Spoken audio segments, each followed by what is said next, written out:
هلو السلام عليكم ورحمة الله وبركاته. مرحبا بكم معي في فيديو جديد في أخبار الكيبوب لهذا اليوم صباحا تم الإفراج رسميا عن التعاون الأسطوري والمنتظر أغنية نيفا بلاي لنامجون وميغان. الأغنية الانفي صراحة شوية اوفر، لأنه ميغان هذا هو ستايلها، لأنه أغلب البنات الرابرات كلهم عندهم نفس الستايل تقريبا، نفس اللبس نفس الحركات. فالانفي شوية اوفر. وخليت لكم الدقيقة اللي ظهر فيها نمجون ومقطع نمجون، فحاولوا أنكم تشوفوا من مقطع من نمجون فقط، لكن قبل لا. مقطع نمجون جميل بمعنى الكلمة، حاجة فخمة، صوته فخم، كل حاجة كانت بيرفكت وفي منتهى العظمة. صوت نمجون كان عميق لدرجة مش سهل انه تتخطوه، عميق وفخم. اما في الراب فهو حاجة تانية، وكمان شكله كأنمي طالع تحفة، وخصوصا لما قال بالنسبة للرجال الآسيويين نحن نمهد الطريق، أو نحن مهدنا الطريق، وكان وراه 6 رجال اللي هم 6 أعضاء اللي هم ال7 اللي مهدوا الطريق للآسيويين. أول ما نزلت الأغنية تصدر نمجون وأغنية نيفا بلاي ولوست ترند البحث في منصة ميلون. نمجون حدث بهذه 3 ستوريات وكتب: بالنسبة لآسيا يا رجل لقد مهدنا الطريق، مو مهدوا الكيبوب، مهدوا لآسيا. وفعلا كوريا كلها مهدوها BTS. أكيد في ناس ما حيعجبهمش الكلام ده، لكن هذا حقيقة. وعمل مقطع من الأغنية فيها نسختين على سبوتيفاي، فيها الصريحة والنظيفة. ودخلت الأغنية النسخة النظيفة المراكز 3 الأولى في المركز الثالث، والنسخة الصريحة المركز الثامن على ايتونز الولايات المتحدة. فيها نسختين لكن ما لهمش علاقة بنمجون، لأنه نمجون ما قالش حاجة اوفر مثل كلام ميغان ومثل حركات ميغان وكذا، فأكيد حيكون من كلامها هي مو كلامه هو. طبعا نمجون والأغنية طلعوا ترند عالمي على تويتر. آريم كمان شارك في كتابة أغنية نيفا بلاي، كما أعربت ميغان عن تعاونها مع نمجون في أغنيتها، وقالت: أنا سعيدة للغاية لأنني تمكنت من العمل مع آريم في هذه الأغنية. وقالت أيضا: أنا أحب آريم وأحب BTS، وكانت الكلمة التي قدمها آريم جيدة جدا، لذلك أعتقد أن جميع المعجبين سيستمتعون بالاستماع إليها. بعض الأشخاص اللي هم خارج الكيبوب ما بيعرفوش نامجون، بيعرفوا ميغان فقط، تكلموا عن نامجون وعن تعاونه مع ميغان. واحد كتب: ميغان، ما هذه الأغنية ومن هذا الشاب الذي يبدو مهيمنا مسيطرا للغاية؟ وحدة كتبت: لست من معجبي BTS، ولكن هذا هو رجلي المفضل وقد سيطر على الأغنية. هنالك شيء مؤكد واحد عن التعاون مع آريم من BTS، وهو أنه سيهيمن على التعاون في كل مرة.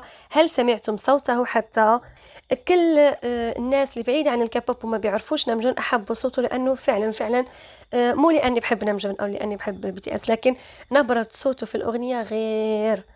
وأنا بجهز الفيديو. الأغنية حققت المركز الأول في ايتونز 64 دولة، من ضمنها السعودية ومصر والإمارات، يعني لحد الساعة أنا بجهز الفيديو.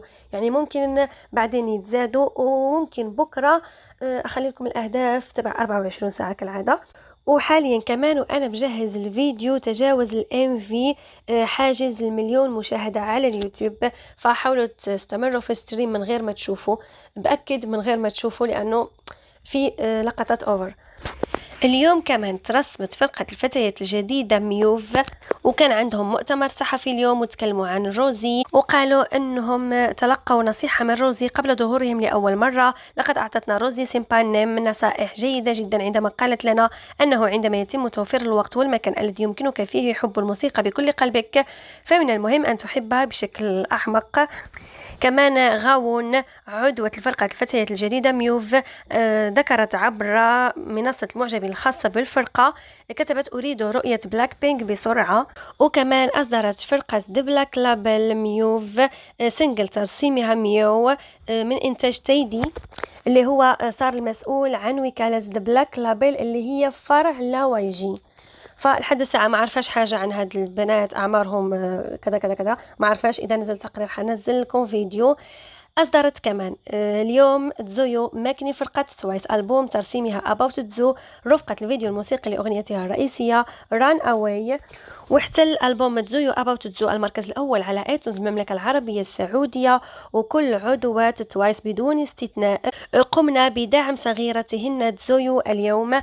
وهادو صور خلف كواليس تصوير الفيديو التشويقي الافتتاحي لألبوم ترسيم تزويو About تزو. وما قدرش أقول رأيي لأن لحد الساعة باقي ما شفتو، لكن حشوفه المساء. وطبعا شفت في بيكهيون لانه بايسي كما اقول لكم دائما. بيكهيون كمان اليوم نزل البوم المصغر الرابع هلو وورد، ونزل الام في الاول لاغنيته الرئيسيه. الاغنيه جميله جدا جدا جدا، بيكهيون جميل جدا جدا جدا، والام في جميل جدا جدا جدا. حصل ألبوم بيكهيون المصغر على الشهادة الذهبية الثنائية على مخطط كيوكيو ميوزيك. تحديث مخطط مالون مع بيكهيون من ألبومه هلو وورد نشروا عدة صور وهادو اثنين منهم. قام جاكسون وانغ عضو جات سافن بالتعليق أسفل أحد منشورات المعجبين حول بيكهيون، وكتب: بالطبع هو رجل محترم ولطيف للغاية. بيكهيون حطم رقمه القياسي بأعلى مبيعات في اليوم الأول في أقل من 24 ساعة. وقام حساب اليوتيوب الرسمي على تويتر بالتعليق أسفل تحديث إكسو مع رابط الفيديو الموسيقي لباك أجين. الطريقة التي يبدو بها هذا الفيديو كأنه فيلم كامل مع الموسيقى التصويرية الأكثر روعة. بيكهيون اليوم وصل إلى ميوزيك بانك من أجل التسجيل المسبق، ومن المؤكد أن العازف المنفرد بيكهيون سيكون بائعا ل3 ملايين. ألبومه هلو وورد وصل بالفعل إلى النصف مليون مبيع. أغنيته جميلة، ومو بس كمان لأني بحبه، لكن فعلا الانفي جميل.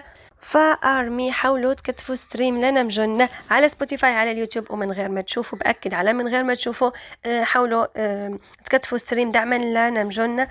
وهنا حقف الفيديو، أكملكم في الفيديو اللي بعده. باي باي.